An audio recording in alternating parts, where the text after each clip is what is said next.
미국 아칸소주의 작은 도시 러셀빌에 19살 대학생 노나 더크스마이어가 살고 있었습니다. 미인대회에 입상할 정도로 예쁜 외모에 조용하고 따뜻한 성격까지 어딜 가든 사랑을 받았죠. 특히나 어린 아이들은 노나를 너무 좋아해서 만날 때마다 같이 놀아달라고 졸졸 따라다녔습니다. 좀 귀찮을 법도 한데 내색 하나 없이 항상 자상하게 돌봐줬죠. 언젠가는 음악 선생님이 되어서 아이들을 가르치고 싶다는 작은 꿈도 꾸면서요. 하지만 평화롭던 노나의 삶은 한순간에 무너지고 말았습니다. 2005년 겨울, 노나는 자신의 아파트에서 참혹하게 살해된 채 발견됩니다. 사건은 곧 전국적인 주목을 받게 되었고 가장 가까운 사람마저 용의자로 지목되죠. 진실은 과연 어디에 있을까요? 안녕하세요.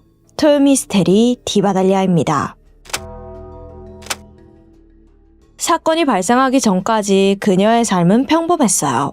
워낙 조용한 성격이라 주변에 분란이 없었고 그나마 특별한 거라고는 고등학생 때부터 만난 남자친구가 있었다는 것 뿐입니다. 남자친구는 노나보다 1살 연상의 케빈 존스입니다. 비록 어린 나이였지만 사뭇 진지한 관계였죠. 몇 년의 시간을 함께 보내며 미래를 약속하기도 했어요. 실제로 케빈의 어머니는 노나와 매우 가까운 사이였습니다. 종종 남자친구 가족집에 시간을 보내기도 했거든요. 하지만 겉보기와는 다르게 이 둘의 관계는 서서히 균열이 생기고 있었습니다. 노나가 대학생이 된 이후 남자친구와 보내는 시간이 급격히 줄었거든요. 대학교 신입생이면 사실 술자리도 많고 친구들이랑 약속도 많을 때잖아요. 그러다 보니 남자애들하고 어울리는 날도 자연스럽게 늘 수밖에 없었습니다. 근데 케빈은 이런 여자친구의 모습이 탐탁지가 않았어요. 연락도 없이 밤 늦게 술에 취해 들어가는 일이 잦아지면서 점점 불신이 싹 텄죠. 혹시 다른 남자 만나는 거 아니야?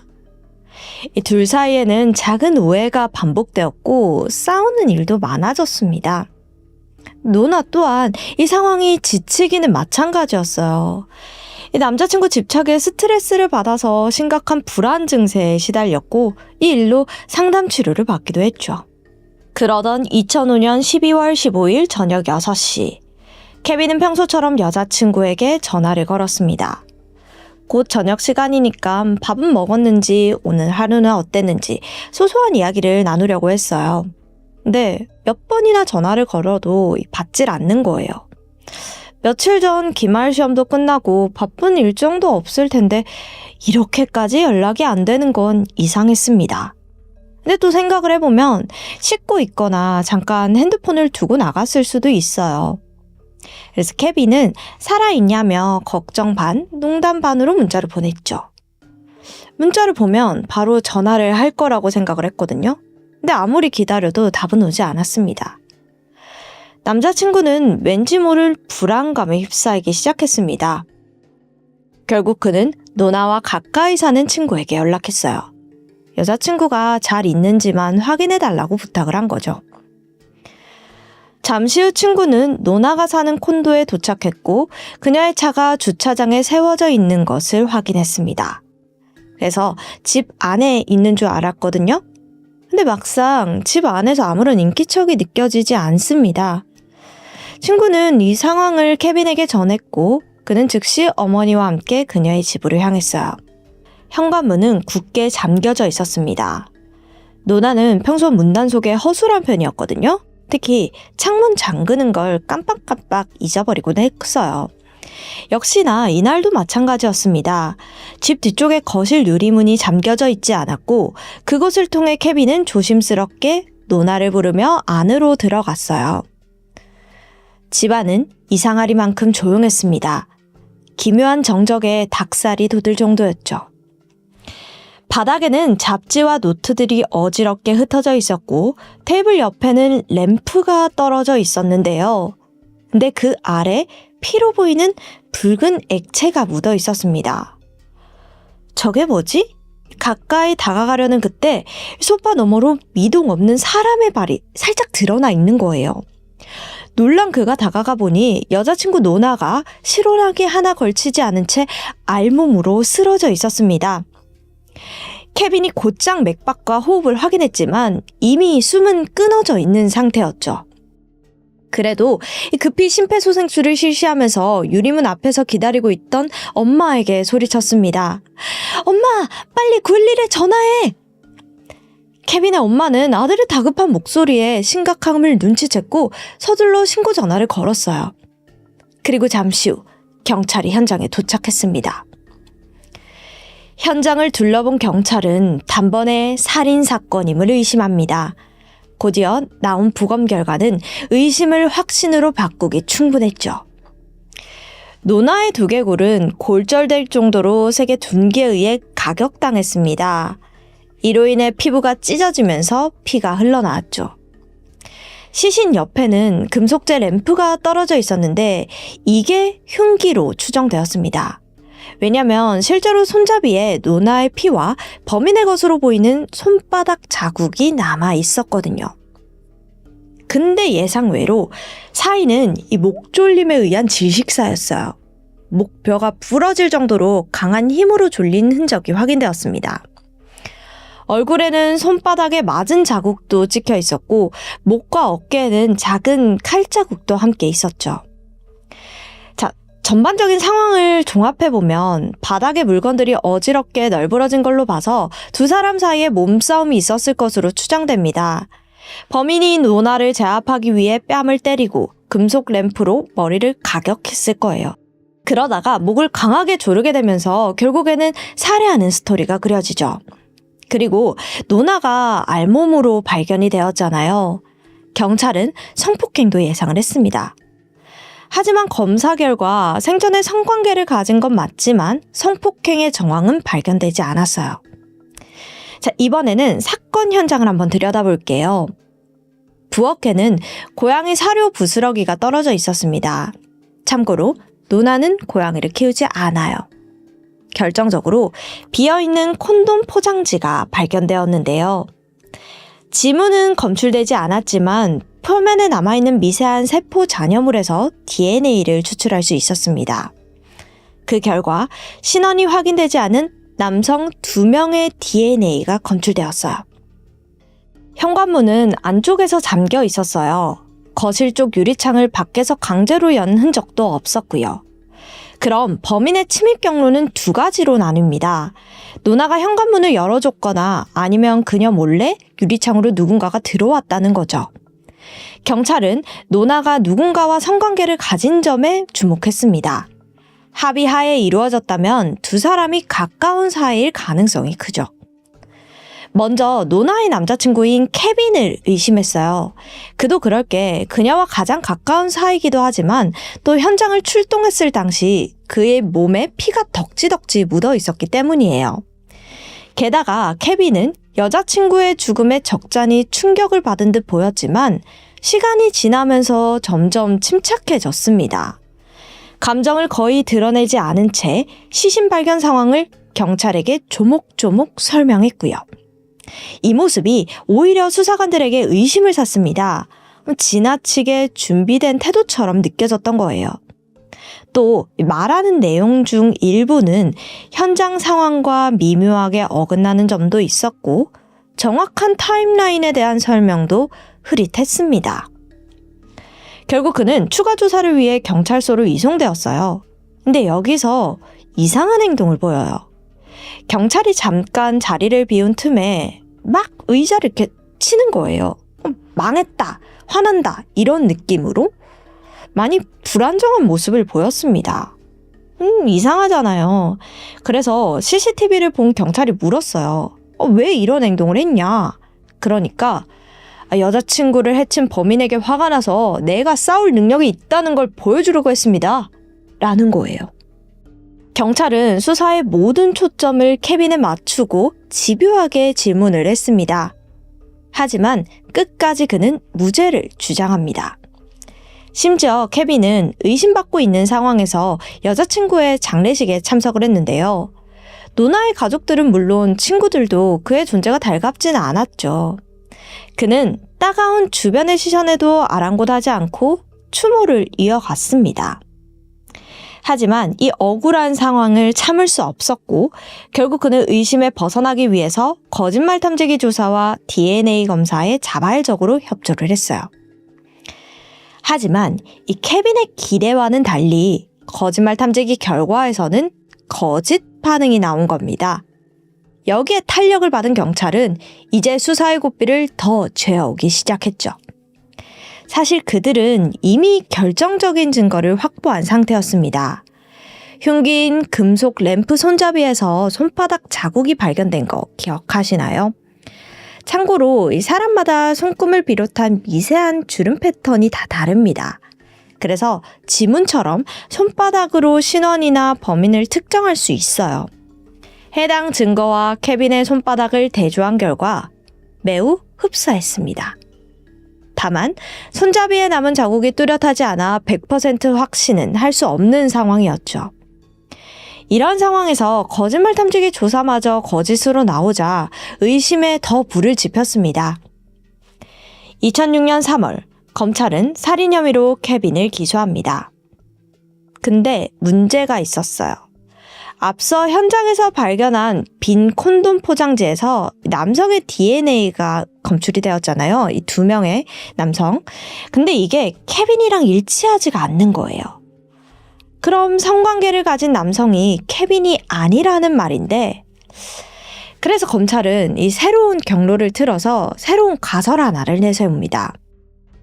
케빈이 사건 당일인 15일 아침이나 이른 오후에 노나집을 방문했다면 부엌에서 빈 콘돔 포장지를 발견했을 거예요. 여자친구가 몰래 다른 남자와 바람을 피웠다고 오해하고 극심한 분노에 휩싸여서 말다툼을 벌입니다. 그리고 결국 살인을 저지른 거죠. 이때 우연히 램프의 손바닥 자국이 찍히게 된 거고요.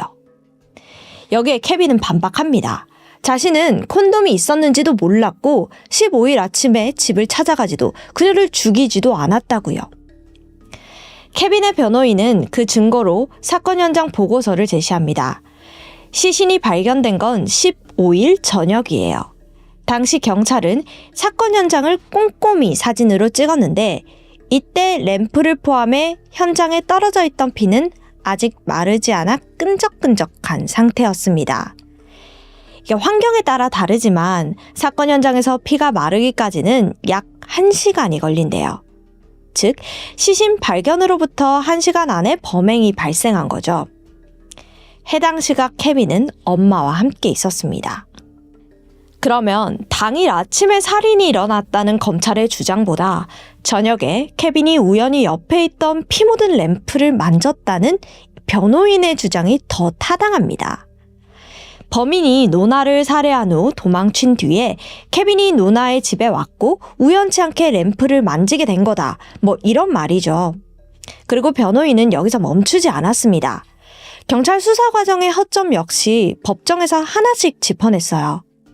신문 과정에서 실시된 거짓말 탐지기 조사가 공식 전문가가 아닌 일반 경찰에 의해 진행됐다는 점, 그리고 그 검사 자체가 사실상 자백을 유도하기 위한 수단이었다는 점이 지적됐습니다.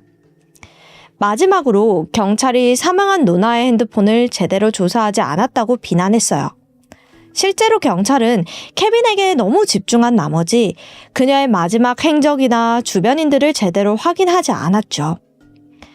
이 부분에 대해 경찰은 케빈이 범인이라는 증거가 명확해서 핸드폰을 따로 조사하지 않았다고 인정했습니다. 핸드폰은 바로 가족에게 유품으로 돌려줬고요. 이걸 몰랐던 아버지가 전화기를 초기화하는 바람에 재수사는 불가능했죠. 자, 배심원단은 케빈의 유무죄를 두고 치열한 논쟁을 벌였습니다. 결국 증거 불충분을 들어 그를 범인으로 단정지을 수 없다고 판단했고 만장일치로 무죄를 선고했어요. 케빈이 법정에서 풀려나자 사건은 다시 원점으로 돌아가게 돼요. 처음에 케빈을 너무 강하게 의심한 탓에 노나의 주변 인물들에 대한 조사가 제대로 이루어지지 않았다고 했잖아요. 이번에는 이 주변 인물들부터 다시 조사하기 시작했죠. 하지만 다들 알리바이가 확실했고 딱히 특별한 사람은 없었습니다. 그래서 수사 방향을 완전히 바꿔요. 러셀빌에 거주하는 전과자들을 조사했죠. 이때 한 남성이 눈에 들어왔습니다. 바로 노나의 집 주변에 살던 전과자 게리 던이었어요. 던은 과거 러셀빌 조깅 코스에서 여성을 폭행하고 죽이겠다고 협박해서 수감되었던 인물인데 4개월 만에 가석방으로 풀려난 상태였습니다. 경찰은 당시 노나 사건과 던의 과거 범행 수법 사이에 유사점이 많다고 판단했어요. 특히 피해자들의 외모와 사건에서 드러나는 강한 폭력성이 닮아 있었습니다. 경찰은 던을 조용히 미행해서 그가 일상에서 무심코 버린 담배꽁초와 컵을 수거했고 이를 이용해서 DNA를 추출했어요. 영장 발부 없이도 사용할 수 있는 합법적인 전략이었죠. 그 결과 현장에서 발견된 콘돔의 DNA와 게리의 유전자는 상당 부분 일치했습니다.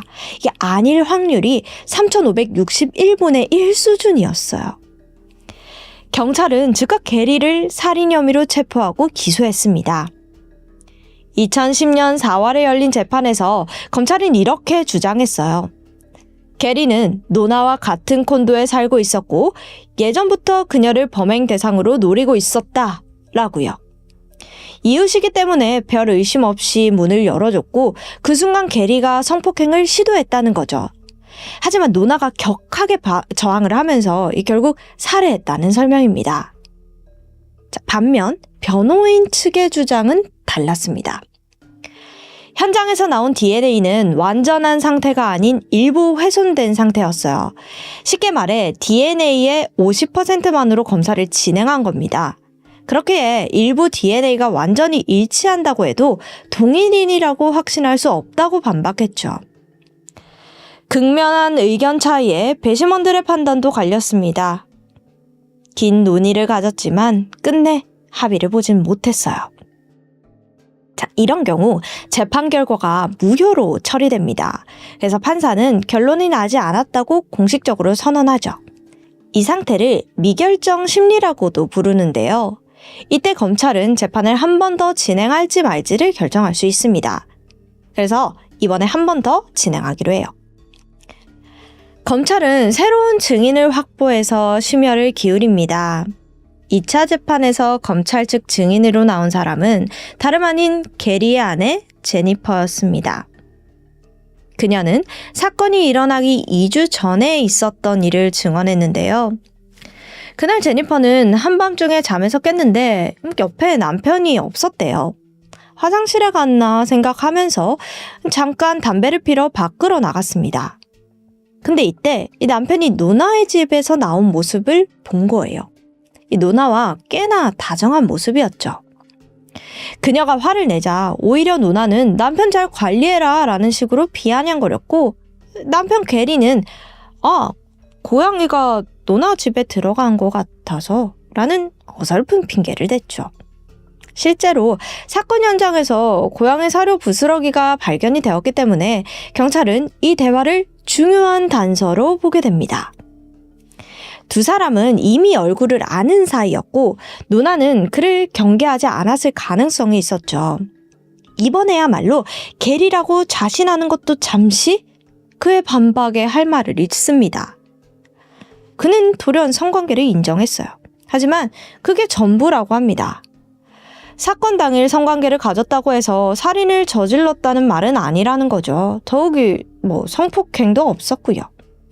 결국 살인과 연결지을 직접적인 증거는 찾을 수 없었어요. 게다가 당시 현장은 밀실이 아니었어요.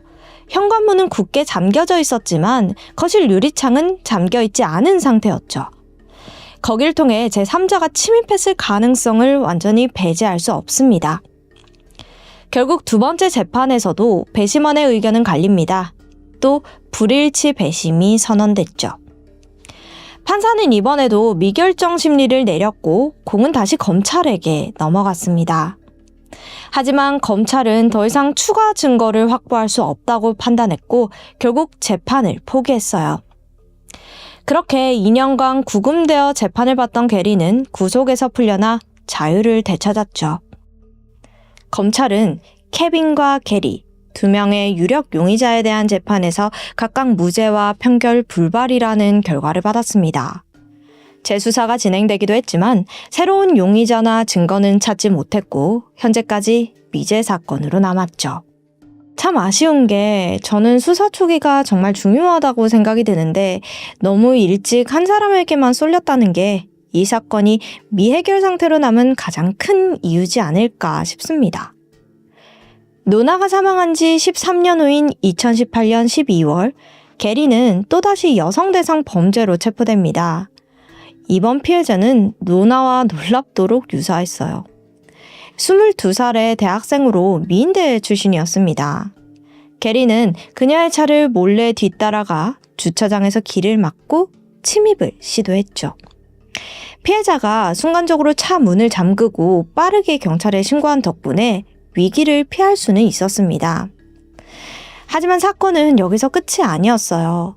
첫 시도가 실패하자 게리는 즉각 또 다른 피해자를 물색했습니다.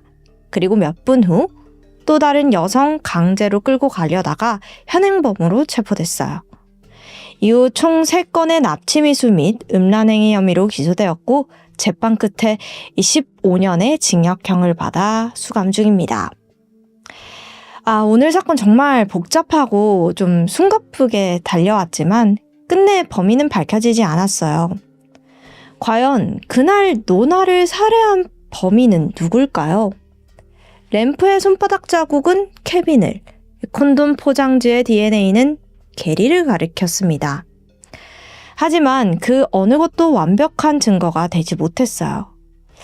합리적 의심 없는 증거만이 정의를 세울 수 있습니다. 그리고 억울하게 세상을 떠난 노나의 영혼은 지금도 그 정의가 세워지기를 기다리고 있죠. 지금까지 디바달리아였습니다. 안녕하세요. 토요미스테리 디바달리아입니다. 2024년 7월 5일 태국 방콕에서 약 50km 떨어진 모항 자층 사오 한적한 공원의 풀숲에서 불에 그을린 여행용 가방이 발견됩니다. 가방 안에는 여성용 옷가지, 신발, 그리고 지갑이 들어있었죠. 그리고 그 옆에 떨어져 있던 검은색 비닐봉지. 그 안에서 나온 건 부패한 여성의 허벅지였습니다. 그 순간부터 경찰은 끔찍한 현실을 마주하게 됩니다. 토막난 시신이 공원 곳곳에서 연달아 발견된 거죠. 하지만 머리만은 끝내 찾을 수 없었습니다. 범인은 피해자의 신원을 숨기려 했던 게 분명했어요. 경찰은 즉시 DNA 감식을 의뢰했고 그 결과 시신의 주인은 38살의 중국 여성 얀 루이민이었습니다. 근데 놀라운 건 그녀는 SNS 속 화려한 인생을 살아가던 인플루언서였습니다. 이 사건의 전말을 들여다볼게요. 그녀는 중국 허난성 출신으로 칭다오에서 요가 피트니스 센터를 운영하며 살고 있었습니다. 얄루이미는 한 번 결혼을 했는데 이혼을 했어요. 그래서 홀로 아이를 키우면서 SNS를 통해 유명 인플루언서로 자리 잡게 됩니다. SNS를 보면 사람들의 로망을 자극하는 삶을 보여줬죠. 화려한 명품으로 온몸을 감싸고 고급 승용차와 으리으리한 저택, 호캉스, 여행하는 삶을 공개했거든요. 특히 예쁜 외모와 몸매 덕분에 남성 팬들에게 높은 인기를 끌었죠. 그러던 2024년 6월 26일, 얄루이미는 혼자 휴가도 즐길 겸 SNS에 남길 멋진 사진을 위해서 태국으로 여행을 떠났습니다. 그녀의 첫 번째 목적지는 파타야였습니다. 3일간의 일정을 마치면 방콕으로 이동하기로 했고요. 그 다음은 푸켓으로 갈 예정이었죠. 파타야에서는 영화 속 한 장면처럼 화려하고 여유로운 순간을 많이 보여줬습니다. SNS에는 고급 호텔에 머물며 파티를 즐기는 모습이 연일 올라왔죠. 3일간의 일정을 마친 뒤 그녀는 방콕에 사는 친구의 별장으로 자리를 옮겼는데요. 7월 1일 오후 4시 40분 방콕에 도착한 얄루이미는 택시를 타고 시내로 이동합니다. 그리고 그 장면을 마지막으로 그녀는 세상에서 자취를 감추게 되었죠. 실종 사실을 가장 먼저 알아챈 건 함께 지내던 방콕 친구였는데요. 친구가 집에 돌아왔을 때 그녀가 보이지 않는 거죠. 전화를 몇 번이나 걸어봤지만 연결이 되지 않았습니다. 근데 처음에는 크게 걱정하지 않았어요. 하루 일찍 푸켓으로 떠난 건가? 했죠. 얄루이미는 평소에도 연락이 잘 닿지 않는 친구였거든요. 게다가 혼자 여행을 즐기고 계획을 즉흥적으로 바꾸는 일도 잦았어요. 그래서 이번에도 대수롭지 않게 넘겼던 겁니다. 하지만 이상한 점은 시간이 갈수록 더 분명해졌습니다. 다음 날이 되어도 여전히 연락이 되지 않았고, 무엇보다 그녀의 SNS 활동이 완전히 멈춰버린 거예요. 그녀는 여행 중 머무는 호텔, 먹는 음식, 입고 있는 옷까지 실시간으로 공유하는 스타일이었어요. SNS 자체가 여행의 목적이었던 사람인데 하루 이상 아무런 업데이트가 없는 건 매우 이례적인 상황이었죠. 한편 중국에 있던 얄루이민의 가족들에겐 전화 한 통이 걸려옵니다. 수화기 너머로 들려오는 목소리는 기계음이 섞인 남성이었죠. 얄루이민을 데리고 있다. 딸을 살리고 싶다면 100만 위안을 준비해라. 경찰에 신고하면 딸의 생명은 보장할 수 없다. 100만 위안. 이게 한국 돈으로 하면은 약 1억 9천만 원에 달하는 거액이에요. 놀란 가족은 딸에게 계속 전화를 걸었습니다. 하지만 그 어떠한 시도에도 연결이 되지 않았죠. 가족들은 우선 범인이 지시한 대로 움직이기로 해요. 지인들에게 급히 돈을 빌려서 몸값 100만 위안을 마련했습니다. 그런데 납치범으로부터 더 이상 어떠한 연락도 오지 않는 겁니다. 이걸 기다려야 하는 걸까? 아니면 경찰에 신고를 해야 되는 걸까? 가족들은 깊은 고민에 빠졌어요.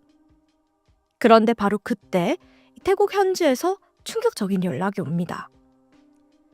얄루이민이 방콕에서 실종되었습니다. 상황이 단순한 납치가 아니라는 걸 직감한 가족들은 곧장 중국 외교부를 통해 주 태국 대사관에 협조 요청을 했어요. 마침내 실종 10일 만인 7월 12일 태국 현지 경찰에 정식적으로 실종 신고가 접수되었습니다. 태국 경찰은 이 사건을 단순한 실종으로 보지 않았어요. 외국인 여성이며 거액의 몸값 요구까지 동반된 상황이었으니까요. 강력 범죄에 휘말렸을 가능성이 컸죠. 방콕 경찰서를 중심으로 수사팀이 꾸려졌습니다. 수사관들은 그녀의 마지막 동선을 파악하기 위해서 방콕 일대의 CCTV, 차량 호출 앱, 호텔 체크인 기록, 위챗페이 결제 내역 등 그녀의 흔적을 전방위로 추적했어요. 방콕 시내 곳곳의 CCTV를 확보해서 분석하던 중 결정적인 단서가 포착됐죠. 7월 1일 오후 5시 25분 방콕 수쿰핏 소이거리에서 그녀가 흰색 혼다 차량을 타는 장면이 포착된 겁니다. 사진 속 얄루이미는 한 남성과 함께 있었는데 두 사람은 시안 파라곤 쇼핑몰에서 40분 동안 시간을 보냈어요. 그 후에는 그 근처에 위치한 호텔에 체크인을 했습니다. 손 잡고 다정하게 이야기를 나누면서 허리에 팔을 두르는 등 연인처럼 보였죠. 경찰은 곧바로 차량 번호를 조회해 봤어요. 그 결과 해당 차량은 사건 당일 오전 10시에 렌트된 차량이었습니다. 렌터카를 빌린 사람은 34살의 중국 국적의 남성 마칭엔이었습니다. 얄루이민의 SNS 메신저 기록을 확인하던 경찰은 그녀와 마칭엔 사이에 나눈 대화 내용을 발견했어요. 알고 보니까 이 두 사람의 인연은 태국 여행 한 달 전으로 거슬러 올라가야 합니다. 당시 마칭에는 자신을 성공한 사업가라고 소개를 하면서 SNS를 통해 얄루임에게 직접 메시지를 보냈더라고요. 그는 그녀에게 고급 자동차, 명품 사진, 그리고 기업 대표 명함까지 보여주면서 자신의 경제력과 사회적 지위를 과시했습니다. 그녀는 혹시나 하는 마음에 그가 말한 기업을 검색해봤죠. 놀랍게도 실제로 존재하는 회사인 거예요. 그 순간 그녀는 그의 말을 믿게 됩니다. 외모도 괜찮고 재력까지 갖췄네? 마칭엔에게 서서히 마음이 흔들리기 시작했어요. 직접 만나보는 것도 좋겠다는 생각이 들었지만 중국에서 만남을 가지면 혹시나 사진이 찍힐 수도 있고 또 논란이 될 수 있으니까 두 사람은 태국에서 만남을 갖기로 합니다. 하지만 이 일련의 과정은 모두 경찰이 보기엔 치밀하게 계산된 접근이었습니다. 신원 조회를 통해서 밝혀진 마칭엔의 실체는 충격적이었거든요. 성공한 사업가? 아니요. 사실 도박에 빠진 빚쟁이였던 겁니다. 그는 과거에도 자신의 신분을 속이고 여성들에게 접근을 해서 돈을 갈취한 전력이 있는 인물이었습니다. SNS를 통해 얄루이민의 이 재력과 허영심을 파악한 뒤에 그녀를 완벽한 타깃으로 삼은 거죠. 7월 2일 저녁 7시 2분에 찍힌 모습은 그가 혼자 호텔을 빠져나오는데 그의 손에는 커다란 여행 가방 하나가 들려 있었어요. 그리고 다음 날 7월 3일 낮 12시 51분 그는 호텔에서 체크아웃을 합니다. 그로부터 약 1시간 뒤 홍콩행 비행기에 탑승을 했고 곧장 마카오로 이동했죠. 마카오는 중국과 범죄인 인도 조약이 제대로 체결되지 않은 지역입니다. 그가 선택한 도피 경로는 단순한 우연이 아니었어요. 이 모든 건 사전에 철저히 계획된 시나리오였던 거예요. 얄루이미는 호텔에 들어간 후 나오지 않았어요. 그럼 방에 있어야 하겠죠? 하지만 체크아웃 후에도 그녀의 모습은 볼 수 없었습니다. 경찰은 마칭엔이 들고 있던 여행 가방에 주목했어요. 호텔에서 시신을 처리한 후 가방 안에 넣은 것으로 보였습니다. 호텔 객실에 대한 정밀 감식이 이어졌습니다. 루미놀 검사 결과 매트리스와 베개, 욕실, 세면대 곳곳에서 그녀의 혈흔이 검출되었어요. 또한 마칭엔이 사용했던 렌터카의 조수석, 뒷좌석, 그리고 트렁크에도 다량의 혈흔이 발견되었습니다. 하지만 정작 시신은 어디에도 없었죠. 경찰은 마칭엔의 렌터카 이동 경로를 추적하기 시작했습니다. 그 결과 7월 3일 새벽 1시 50분 그 차량은 방콕에서 약 50km 떨어진 무앙차층사오의 한 공원에 약 3시간가량 정차해 있었던 사실이 확인되었어요. 공원 내부에는 CCTV가 설치되어 있지 않았습니다. 하지만 다행히 공원 주차장 입구에 설치된 CCTV 한 대가 결정적인 장면을 포착하고 있었는데요. 그 영상 속에서 그는 트렁크를 열고 뭔가를 끌어내려요. 그리고 새벽 4시 56분 공원 안쪽에서 연기가 피어오르기 시작합니다. 그와 동시에 경찰은 그녀의 휴대전화 위치 신호를 추적하는데 이 기기의 마지막 위치는 7월 3일 새벽 4시 58분 바로 그 공원에서 잡혔습니다. 모든 퍼즐이 하나로 맞춰지는 순간이었죠. 마칭에는 얄루이민의 시신을 유기한 뒤 증거를 불로 태운 거예요. 경찰은 50여 명의 인력을 긴급 투입해서 현장 수색에 나섰어요.